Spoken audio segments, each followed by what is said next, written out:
Check 1, 2, check 1, 2. So, I recently watched a video on Numberphile's channel that talked about turtle graphics, and they used pi and phi, golden ratio, a few other things to generate essentially a list of numbers which they plugged into a turtle program to draw pictures. One of the most interesting things that I thought they did was using a rational number, a fraction, using its decimal expansion to be the angles that the turtle goes. Turtle graphics are, there's a turtle and it goes forward, and then you tell it to turn and it walks, and as it is walking it has its pen down or pen up, meaning not drawing. Our pen is always down. And so I started playing with it. I wrote this Python program. The code will be on GitHub, and started playing around, and I found that the pictures that I was liking the best were the fractions that were square numbers of primes. And so I'm going to share them with you. There we go. So this is the first prime number, 2. Squared is 4, which makes a square. Very nice. The next prime number is 3.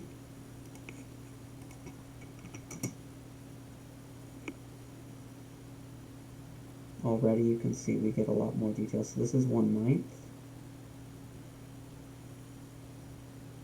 It makes this pretty pattern. It's going to go all the way around and fill in.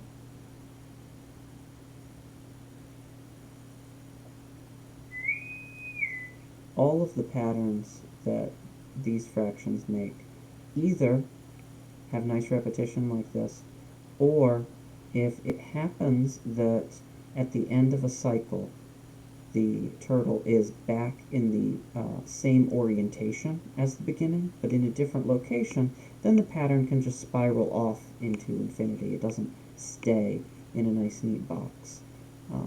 All the ones that I'm going to be doing on this video are going to stay in a nice neat box. But there's that one. A lot of them have this look where it's like a circle, oftentimes with spikes going down into it. After 3, the next prime number is 5, so this will be 1/25.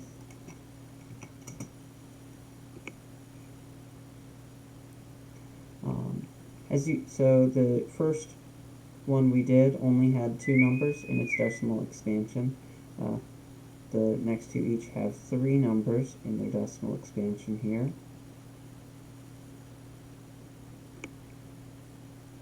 So you can see that both of these are pretty similar. 1/9 and 1/25, both making very similar shapes. As you get more numbers in the decimal expansion, these shapes become more complicated, a lot more things going on. There we go, that one's done. A lot more things going on, which we'll see with 7th here. So this is 1/49.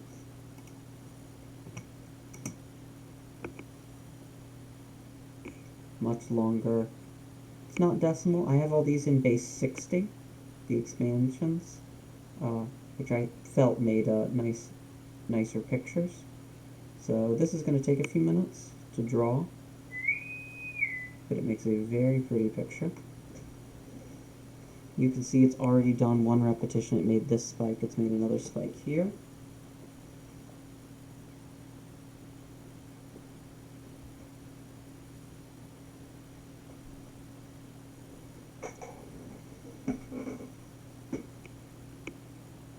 And it's going to loop its way around. After this one, we're going to speed it up a little bit. So this is 1/49. 121st takes a very long time at this turtle speed. And we'd like this video to be less than a half an hour.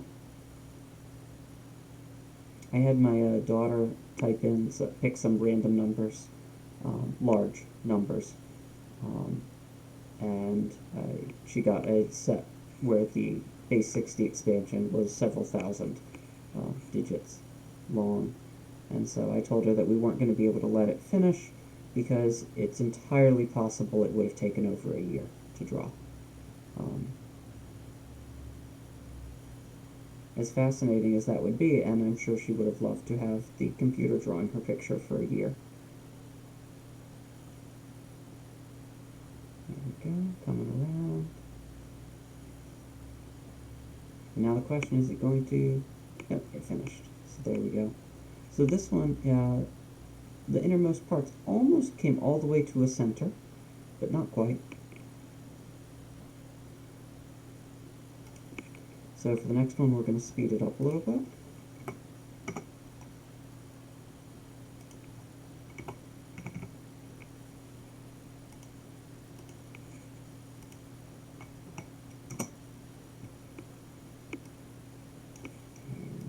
There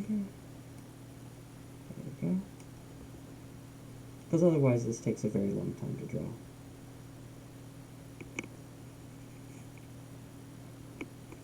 As you can see, with so many more numbers in the expansion, you get much more complicated patterns.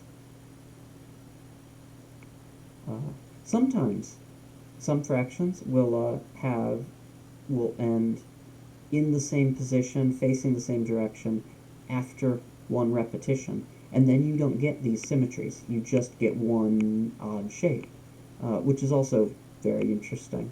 Let's do 13. This is my favorite one that I've done.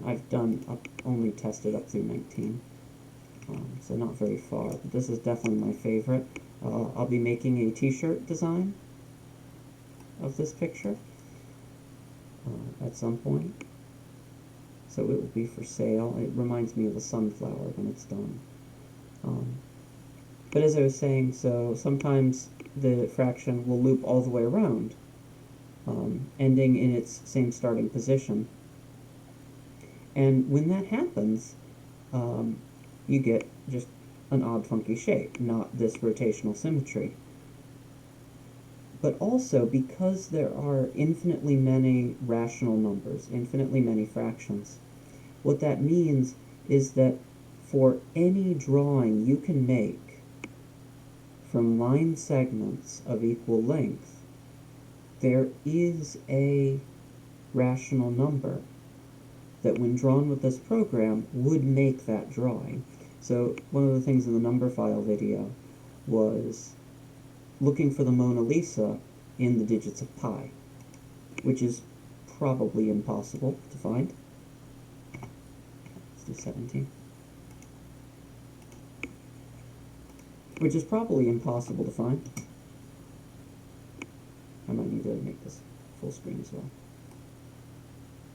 No, I think, yeah, I do. But if you were to draw the Mona Lisa with line segments of equal length, then we could use the angles that those line segments make, get the decimal expansion we want, or whichever base. It doesn't have to be base 10. I find base 60 to be much more satisfying for these. But we could then use those as the angles and then work backwards and find the rational number that draws the Mona Lisa. If someone wants to send me the thousands of line segments that would be required to draw the Mona Lisa, we could take a stab at coming up with finding the rational number for it. There we go. This is 117 squared.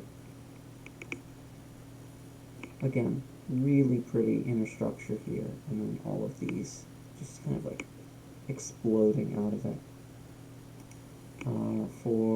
These get steadily larger as this number goes up, and so at this point I'm going to have to make the step size, so the length of each line smaller, so that it can actually fit on the screen.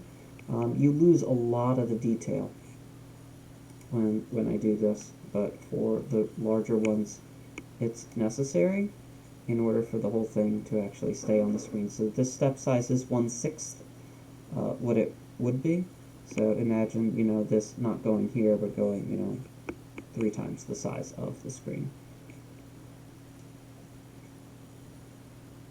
And this is also going to take a little while to draw even at the high speed. 1 over 19 squared.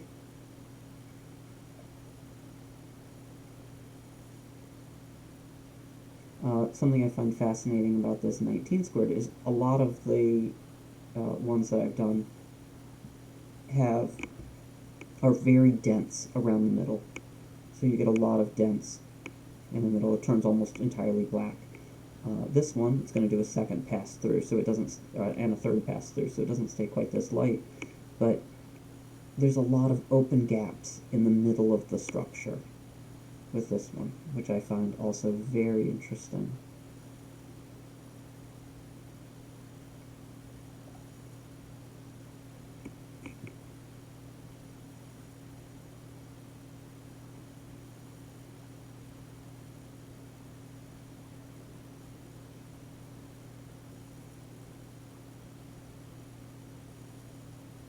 Yeah, I could just sit and watch this for a long time. Which, if you hadn't guessed, I have over the past few days.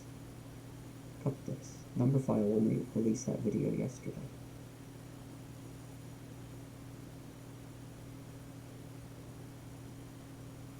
There we go, it's finishing up its second pass, then it's going to do a third pass around. Just to fill in all the little gaps.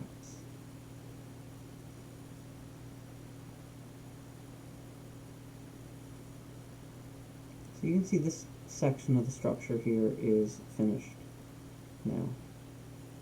And it's like you can see such large gaps, which is rather unusual for some of these, as a lot of the structures really fill this part in. There's always going to be like a middle section that isn't touched, unless it gets so dense, so close into the middle that it fills it in completely. But usually there's a little hole in the middle that isn't touched, and then it's like black all the way around it, and this one doesn't. It's got these spikes coming in, and it's got these open gaps around.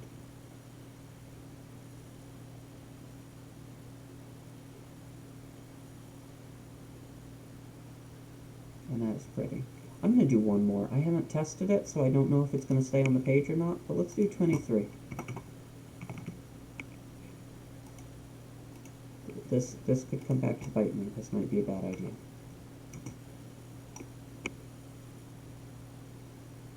Yeah, that's a very big, large decimal expansion on there.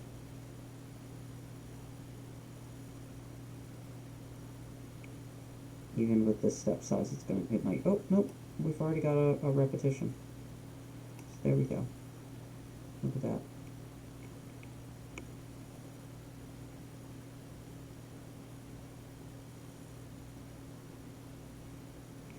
Because of the way that it does repetitions and they're rotationally symmetric, once it gets back around to here, we'll be able to get a good gauge for how many times around it's going to go before it gets back to start. And they will always get back to start if they don't race off very quickly in one direction.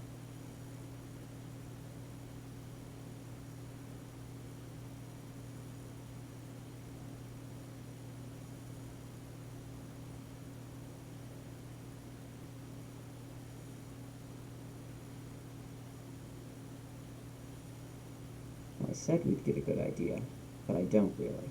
So you see this is kind of up against this blob here, and this one's up against that one, but this one isn't yet.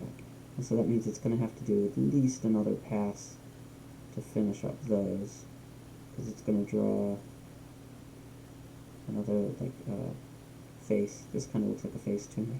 Our brain's so hardwired to find faces.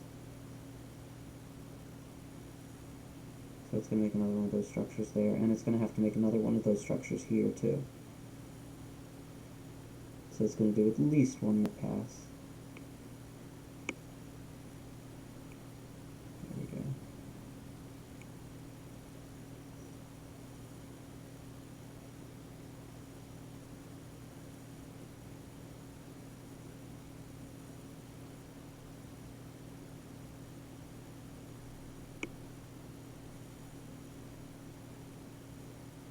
do believe it's going to make another pass after this one too, because you can see how these are not symmetrical yet. Like each one of these should be a rotation of the other, which means it's got more work to do on another pass through. Oh yeah, it's got one here, one here, one here to do.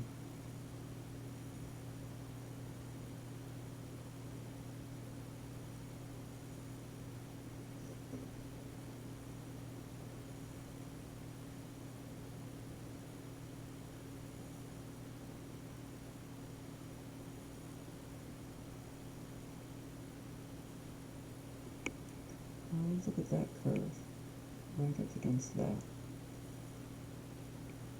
So this point here is that point there. So this needs to be extended down. And then on another pass, another one here, probably extending down over that one. Yeah, this has quite a bit more to do.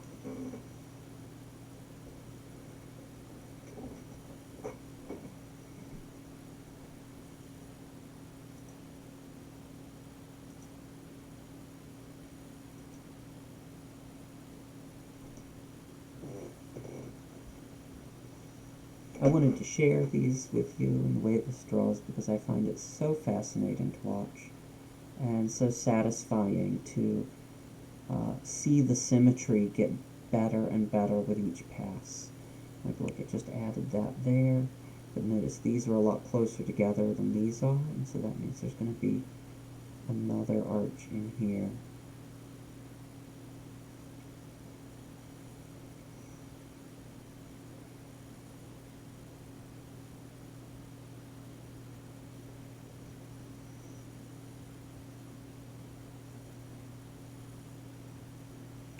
I don't know if these gaps here are going to be maintained, but if they do, this will be another like fascinating pattern of a lot of dents in right next to the middle ring, and then an open spot, and then another dents. Which would be very interesting if it maintains that way.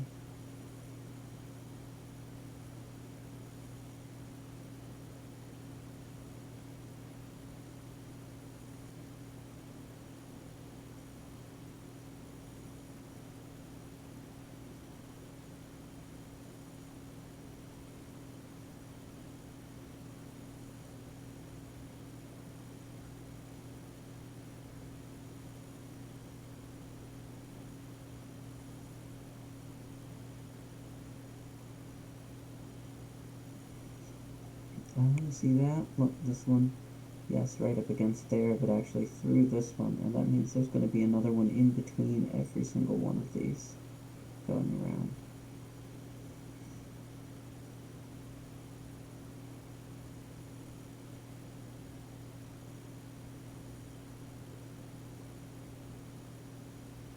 And as you can see, we're slowly losing the open gaps here in this section. But this ring looks surprisingly sparse still. Like, at each point, it's only getting a couple of lines that dart down through and then back up. I probably could see that better if I made the step size just a little bit larger, and it would still stay on the screen.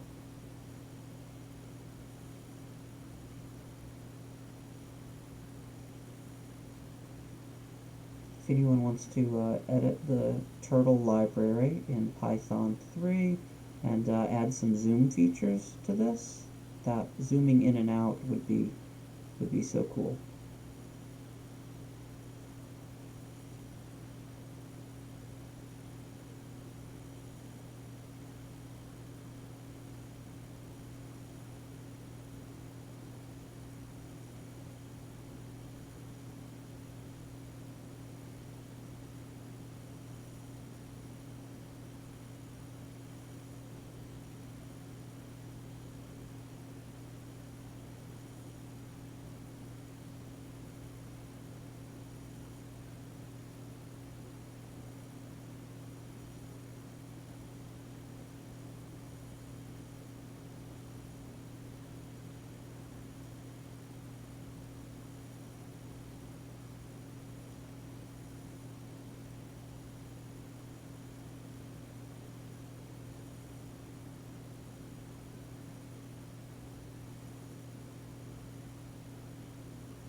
You see this here?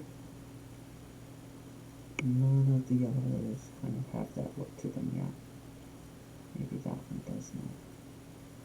Yeah, this has quite a few more passes to go. Loops around.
You know, I said that I sped this up so the video would be less than a half an hour. And here I go, doing this extremely long one.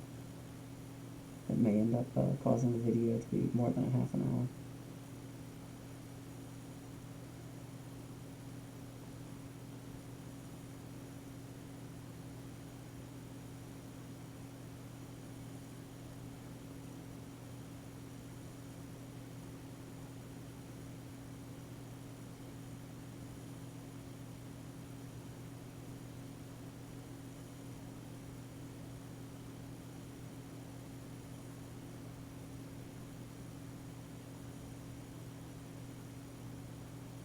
And yet, even after so many passes, look at how sparse the lines through this little band are. Like, by the end of it, this is going to be almost black. With these spikes coming down. And then this almost empty band. And maybe another nearly black band around that.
so when I step back away, I can see the lighter places here, here, here, here, here, here, and here that it still is doing passes through. So it's doing a pass and filling in that now.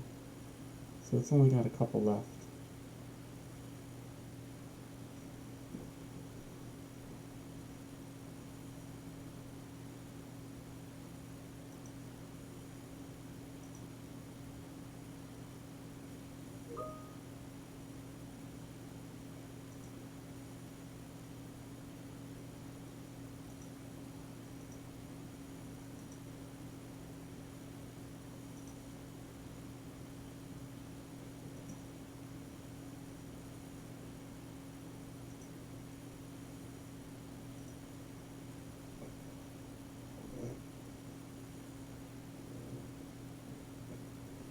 Yeah, I see 4 more sections that it's going to fill in.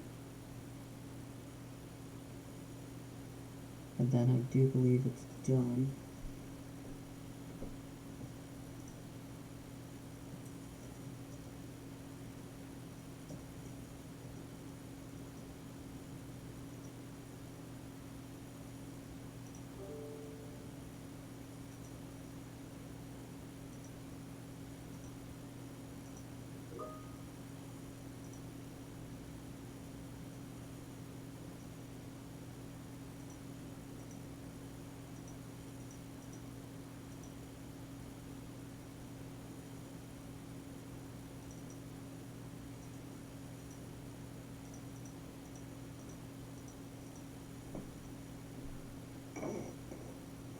And it is on the last one there.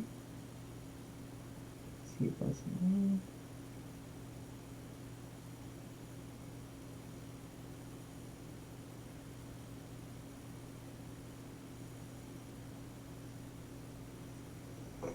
And I do believe that is done.